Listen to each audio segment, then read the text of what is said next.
ભવનાથ ક્ષેત્રમાં આપણે જોઈએ કે હર વર્ષે મહાશિવરાત્રીનો મેળો થાય છે.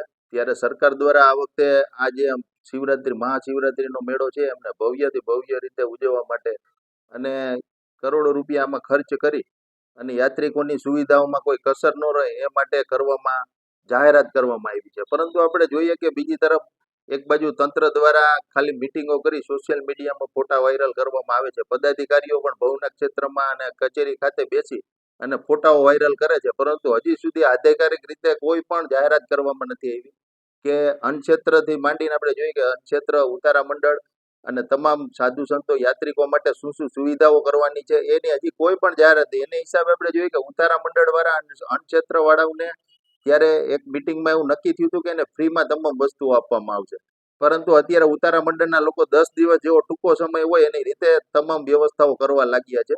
એટલે હજી સુધી તંત્રની આ કોઈ જાહેરાત ન થતા પોતાની રીતે વ્યવસ્થાઓ કરવા માંડ્યા. અને ખાસ કરીને જે વીઆઈપી કલ્ચર છે મેળામાં, અને જે એવું કહેવામાં આવે છે, હમણાં છેલ્લી મિટિંગમાં એવું કહેવામાં આવ્યું કે ભવનાથ ક્ષેત્રમાં ભરડા વાવથી આપણે જોઈએ કે ત્યાંથી તમામ વાહનોને અટકાવી દેવા, પરંતુ આપણે જોઈએ કે જો અટકાવવા જ હોય તો સામાન્ય લોકોને નહીં, પણ તમામ જે અધિકારીઓ હોય, પદાધિકારીઓ હોય, શાસક પક્ષના નેતા હોય, અમે પણ પોતે પણ ભરડા વાવથી ચાલીને જવા તૈયાર છે. કેબિનેટ મંત્રી આવે, મુખ્યમંત્રી આવે, જે પણ આવે એને ભરડા વાવથી ચાલીને જ જવાનું એવી અમારો ખાસ આગ્રહ. કારણ કે આ જે છે એ પવિત્ર આપણું જોઈએ કે ગિરનાર ક્ષેત્ર છે ને, મહાશિવરાત્રીનો મેળો છે, આમાં તમામ લોકો સરખા હોય છે. આપણે વીઆઈપી કલ્ચરમાં મેળો કરીએ અને આમ નાગરિકને રખડતા ભટકતા મૂકી દઈએ એ યોગ્ય નથી. એટલે ભરડા વાવ સામે આપણે જોઈએ કે પાર્કિંગ બાબતે પણ ખૂબ જ મોટો હજી એમના તંત્રે ડિમોલેશન કરીને 6 મહિના થઈ ગયા, હજી સુધી ત્યાં એક રસ્તો ટૂંકો છે એને પણ પોળો નથી કર્યો. ત્યાં એમના પથ્થર માટી તમામ પડ્યું છે. હજી સુધી રૂપરેખા કોઈ પણ તૈયાર નથી કરી. જે રૂટ કમ્પ્લીટ કરવાના હોય એ પણ નથી. માત્ર 10 દિવસ જેવો સમય છે તો આવડો બધો ભવ્યથી ભવ્ય મેળાની વાત છે. અત્યારે ભવનાથમાં આપણે જોઈએ તો કોઈ પણ જાતની તૈયારીઓ ચાલુ નથી. ખાસ કરીને તમે કમિટી બનાવવાના છો?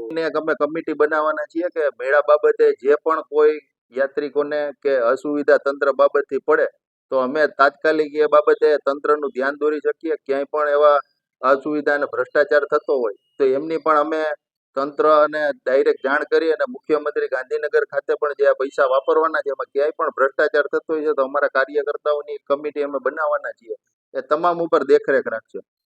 જે આવનારી મહાશિવરાત્રી જે 11 ફેબ્રુઆરીથી 15 ફેબ્રુઆરી દરમિયાન જે શિવરાત્રીનો મેળો યોજવામાં આવે છે, ત્યારે તંત્ર દ્વારા તૈયારી કરવામાં આવતી હોય છે. દર વખતે જે તંત્ર દ્વારા તૈયારી કરવામાં આવતી હોય છે એના ભાગરૂપે આ વખતે પણ તંત્ર દ્વારા તૈયારી કરવામાં આવશે.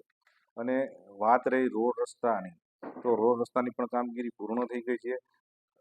શિવરાત્રી મેળા દરમિયાન પાણી હોય, ઇલેક્ટ્રિકની લાઇટના કનેક્શનો હોય કે સફાઈની કામગીરી હોય, તે તંત્ર દ્વારા ઝડપથી પૂર્ણ કરવામાં આવશે.